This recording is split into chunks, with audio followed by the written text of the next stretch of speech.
Bonjour.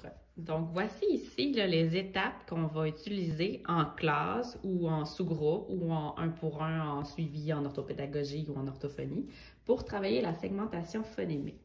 Donc, la segmentation phonémique, en fait, c'est tout simplement de bien nommer le son de chaque lettre avant d'écrire notre mot. Donc, c'est vraiment quelque chose que la recherche recommande, là, qui va faciliter beaucoup l'acquisition de l'écriture et de la lecture. Donc, on va faire de la pratique, de la drill qu'on appelle un peu intensément là, pour travailler la segmentation phonémique en plusieurs étapes. Donc, on commence avec l'étape 1. L'élève va nommer tout simplement l'image qu'il voit.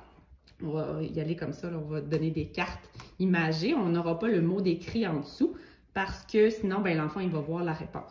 Donc, on veut vraiment qu'il travaille, qu'il réfléchisse là, et qu'il trouve le son et le nom et le son de toutes les lettres du mot.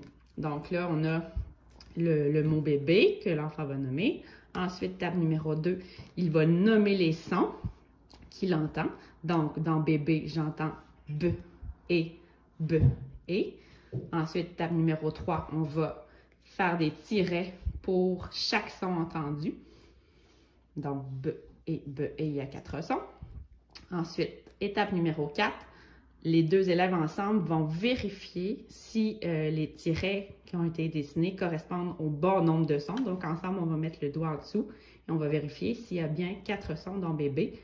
B, et, B, et. Là, les deux sont d'accord. Si les deux sont d'accord que bébé, il y a bien 4 sons. Alors, l'élève 2 va écrire en dessous de chaque tiret, la lettre qui correspond. Donc, le B, en fait, on l'a ici. B, B, et B. La lettre B, et, bébé.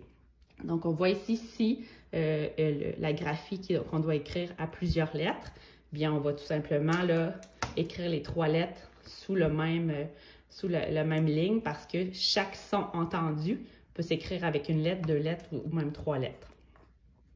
Donc voilà les étapes pour la segmentation phonémique.